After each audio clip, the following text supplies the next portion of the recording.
ആകാശവാണി. നമസ്കാരം. വാർത്തകൾ വായിക്കുന്നത് സുധിൻ സൈനുദ്ദീൻ.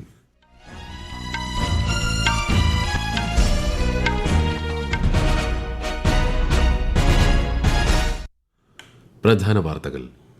പ്രധാനമന്ത്രി നരേന്ദ്രമോദി ശ്രീലങ്കൻ പ്രസിഡന്റ് അനുരാഗ് കുമാര ദിസനായകയുമായി ടെലിഫോൺ സംഭാഷണം നടത്തി.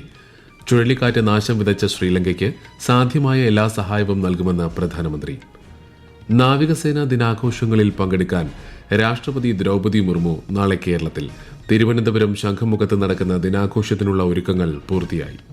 തെരഞ്ഞെടുപ്പ് പരിഷ്കാരങ്ങൾ സംബന്ധിച്ച് പാർലമെന്റിൽ ചർച്ച വേണമെന്ന പ്രതിപക്ഷ ആവശ്യം പരിഗണനയിലെന്ന് പാർലമെന്ററി കാര്യമന്ത്രി കിരൺ റിജിജു.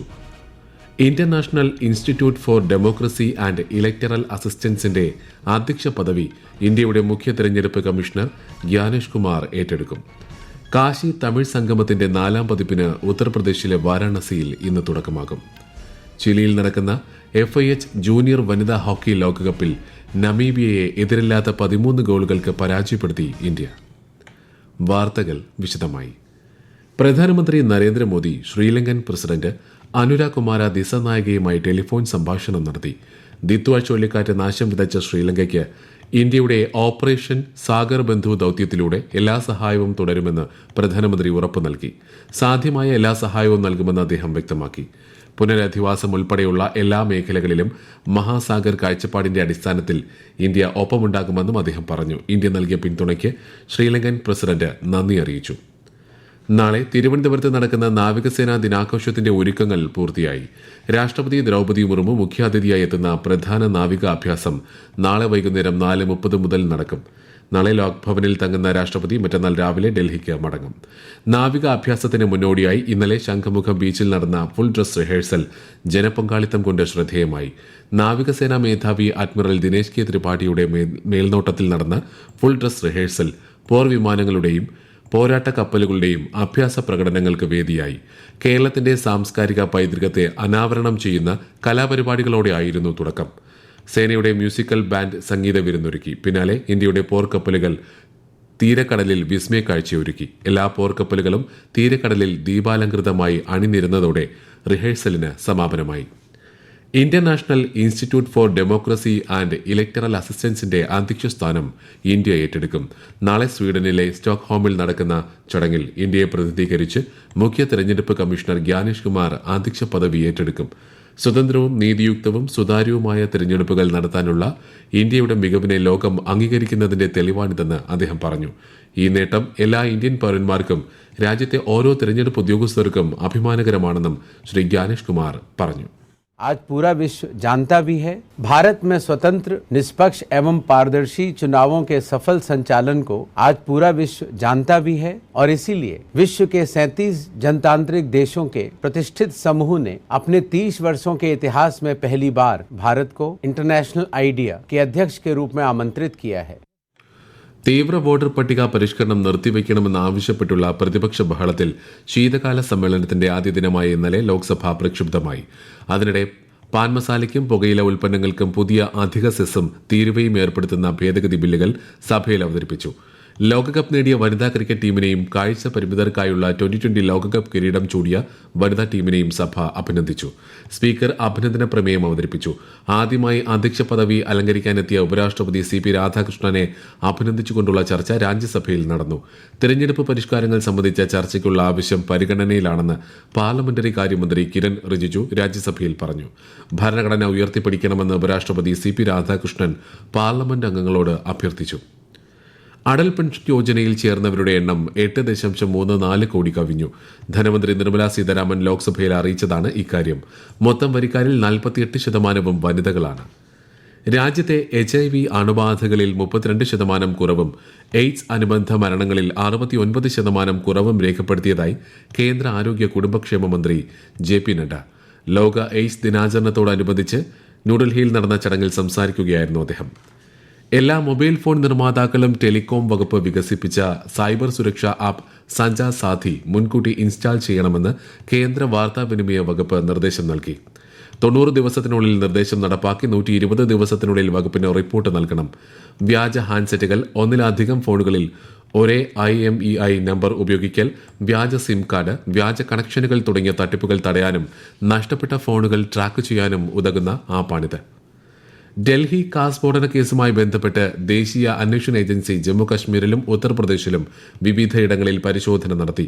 ഷോപ്പിയാൻ, കുൽഗാം, പുൽവാമ, ലഖ്നൌ ഉൾപ്പെടെ 8 ഇടങ്ങളിൽ പരിശോധന നടത്തിയതായി NIA അറിയിച്ചു. നിരവധി ഡിജിറ്റൽ ഉപകരണങ്ങളും കണ്ടെടുത്തിട്ടുണ്ട്. ഈ വാർത്തകൾ ആകാശവാണിയിൽ നിന്ന്. ആകാശവാണി വാർത്തകളും വാർത്താ അധിഷ്ഠിത പരിപാടികളും all India radio news Thiruvananthapuram YouTube ചാനലിലും all India radio news Thiruvananthapuram Facebook പേജിലും AIR ന്യൂസ് _തിരുവനന്തപുരം ഇൻസ്റ്റഗ്രാം അക്കൌണ്ടിലും AIR ന്യൂസ് _TVM X ഹാൻഡിലും ലഭ്യമാണ്. സമുദ്രാതിർത്തി പങ്കിടുന്ന പ്രധാന അയൽരാജ്യം എന്നതിലുപരി ദീർഘകാല സുഹൃത്തായാണ് തായ്ലൻഡിനെ ഇന്ത്യ കാണുന്നതെന്ന് വിദേശകാര്യമന്ത്രി S. ജയശങ്കർ. ന്യൂഡൽഹിയിൽ തായ്ലൻഡ് വിദേശകാര്യമന്ത്രി സിഹാസക് ഫുവാങ്കെറ്റ്കിയോവുമായുള്ള കൂടിക്കാഴ്ചയിൽ ഇന്ത്യയും തായ്ലൻഡും ചരിത്രപരമായ ബന്ധങ്ങൾ പങ്കിടുന്ന രാജ്യങ്ങളാണെന്ന് ശ്രീ ജയശങ്കർ പറഞ്ഞു. ഇന്ത്യയുടെ ആക്ട് ഈസ്റ്റ് നയവും തായ്ലൻഡിന്റെ ആക്ട് വെസ്റ്റ് നയവും അനുപൂരകമാണെന്നും അദ്ദേഹം വ്യക്തമാക്കി. കാശി തമിഴ് സംഗമത്തിന്റെ 4ാം പതിപ്പിന് ഉത്തർപ്രദേശിലെ വാരാണസിയിൽ ഇന്ന് തുടക്കമാകും. കേന്ദ്ര വിദ്യാഭ്യാസ മന്ത്രി ധർമ്മേന്ദ്ര പ്രധാനും ഉത്തർപ്രദേശ് മുഖ്യമന്ത്രി യോഗി ആദിത്യനാഥും ചേർന്ന് ഉദ്ഘാടനം ചെയ്യും. രാജ്യത്തിന്റെ ഉത്തര ദക്ഷിണ ഭാഗങ്ങൾ തമ്മിലുള്ള ബന്ധം ശക്തിപ്പെടുത്തുകയാണ് സംഗമത്തിന്റെ ലക്ഷ്യം. നമോഘട്ടിൽ ഇന്ന് വൈകിട്ടാണ് പരിപാടി. കാശി, തമിഴ്നാട് എന്നിവിടങ്ങളിൽ നിന്നുള്ള നിരവധി പരമ്പരാഗത കലാകാരന്മാർ അണിനിരക്കുന്ന പരിപാടികളും അരങ്ങേറും. വിദ്യാർത്ഥികൾ, അധ്യാപകർ, എഴുത്തുകാർ, മാധ്യമപ്രവർത്തകർ ഉൾപ്പെടെ തമിഴ്നാട്ടിൽ നിന്നുള്ള 1400-ലേറെ പ്രതിനിധികൾ പങ്കെടുക്കും. രാജ്യത്തെ ചരക്ക് സേവന നികുതി വരുമാനത്തിൽ വർധന. 1,70,276 കോടി രൂപയാണ് നവംബറിലെ GST വരുമാനം. 2024 ഇതേ കാലയളവിലെ 1,69,016 കോടിയേക്കാൾ 0.76% വർധന. കേരളത്തിന്റെ ചരക്ക് സേവന നികുതി വരുമാനത്തിലും വർധന രേഖപ്പെടുത്തിയിട്ടുണ്ട്. 2,963 കോടി രൂപയാണ് നവംബറിലെ വരുമാനം. 2024 നവംബറിലെ 2,746 കോടി രൂപയിൽ നിന്ന് 8% വർധനവാണ് ഉണ്ടായത്. തീവ്ര വോട്ടർ പട്ടിക പരിഷ്കരണത്തിന്റെ ഭാഗമായുള്ള എന്യൂമറേഷൻ ഫോമുകൾ തിരികെ സ്വീകരിക്കുന്നതിനുള്ള ക്യാമ്പുകൾ ഇന്നും തുടരും. എന്യൂമറേഷൻ ഫോമുകൾ തിരികെ സ്വീകരിക്കുന്നത് കൂടുതൽ ഊർജിതമാക്കാനായാണ് ക്യാമ്പുകൾ സംഘടിപ്പിച്ചിരിക്കുന്നത്. കൂടുതൽ വിവരങ്ങളുമായി ആകാശവാണി ലേഖകൻ സ്മിതി M. പള്ളുരുത്തി. നഗരപ്രദേശങ്ങളിൽ എന്യൂമറേഷൻ ഫോമുകൾ തിരികെ ലഭിക്കുന്നതിൽ ബുദ്ധിമുട്ട് നേരിടുന്നതായി BLOമാർ അറിയിച്ചതായും മുഖ്യ തെരഞ്ഞെടുപ്പ് ഓഫീസർ ചൂണ്ടിക്കാട്ടി. ഇതിനിടയിലും പ്രവർത്തനങ്ങൾ ഊർജിതമായി തന്നെ മുന്നേറുകയാണ്. പൂരിപ്പിച്ച ഫോമുകൾ പരമാവധി വേഗത്തിൽ തിരികെ നൽകണമെന്നും അധികൃതർ അഭ്യർത്ഥിച്ചിട്ടുണ്ട്. സംസ്ഥാനത്ത് ഡിജിറ്റലൈസ് ചെയ്ത ഫോമുകളുടെ എണ്ണം 2,39,163 ആയതായി തിങ്കളാഴ്ച വൈകിട്ട് വരെയുള്ള കണക്കുകൾ ചൂണ്ടിക്കാട്ടുന്നു. കേരളത്തിൽ തദ്ദേശ തെരഞ്ഞെടുപ്പിന്റെ ആദ്യഘട്ട വോട്ടെടുപ്പിന് ഒരാഴ്ച മാത്രം ശേഷിക്കെ പ്രചാരണം ഊർജിതമാക്കി മുന്നണികൾ. ഇത്തവണ 75,644 സ്ഥാനാർത്ഥികളാണ് മത്സരിക്കുന്നത്. ഇതിൽ 39,609 സ്ത്രീകളും 36,034 പുരുഷന്മാരും ഒരു ട്രാൻസ്ജെൻഡറും ഉൾപ്പെടുന്നു. തിരുവനന്തപുരം ജില്ലാ പഞ്ചായത്തിലെ പോത്തൻകോട് വാർഡിലാണ് ട്രാൻസ്ജെൻഡർ മത്സരിക്കുന്നത്. ശരാശരി സ്ത്രീ സ്ഥാനാർത്ഥി പ്രാതിനിധ്യം ഇത്തവണ 52.36%. രണ്ടാം ഘട്ട വോട്ടെടുപ്പ് ഈ മാസം 11 നടക്കും. സംസ്ഥാനത്തെ 244 കേന്ദ്രങ്ങളിലായി 13 വോട്ടെണ്ണൽ. കേരളത്തിലെ പശ്ചാത്തല അടിസ്ഥാന സൗകര്യ വികസനത്തിനായി 96,000 കോടി കിഫ്ബി വഴി മുഖേന ചെലവഴിച്ചതായി മുഖ്യമന്ത്രി പിണറായി വിജയൻ. സ്റ്റാർട്ടപ്പ് പർദീസയായി കേരളം മാറിയെന്നും മുഖ്യമന്ത്രി പറഞ്ഞു. ദുബായിലെ ഒരു പരിപാടിയിലായിരുന്നു മുഖ്യമന്ത്രിയുടെ പരാമർശം. ദേശീയപാത വികസനത്തിന് മാത്രം 5,600 കോടി രൂപ നൽകിയെന്നും മുഖ്യമന്ത്രി പറഞ്ഞു. ചിലിയിൽ നടക്കുന്ന FIH ജൂനിയർ വനിതാ ഹോക്കി ലോകകപ്പിൽ ഇന്ത്യയ്ക്ക് ജയം. നമീബിയയെ എതിരില്ലാത്ത 13 ഗോളുകൾക്കാണ് ഇന്ത്യ പരാജയപ്പെടുത്തിയത്. ഹിന ബാനുവും കനികയും ഹാട്രിക് നേടി. ജർമ്മനി, അയർലൻഡ്, നമീബിയ ടീമുകൾക്കൊപ്പം പൂൾ സിയിലാണ് ഇന്ത്യ മത്സരിക്കുന്നത്. ഇന്നലെ നടന്ന മറ്റൊരു മത്സരത്തിൽ ജർമ്മനി അയർലൻഡിനെ പരാജയപ്പെടുത്തി. നാളെ ജർമ്മനിക്കെതിരെയാണ് ഇന്ത്യയുടെ അടുത്ത മത്സരം. പ്രധാന വാർത്തകൾ വീണ്ടും. പ്രധാനമന്ത്രി നരേന്ദ്രമോദി ശ്രീലങ്കൻ പ്രസിഡന്റ് അനുരാഗ് കുമാര ദിസനായകയുമായി ടെലിഫോൺ സംഭാഷണം നടത്തി.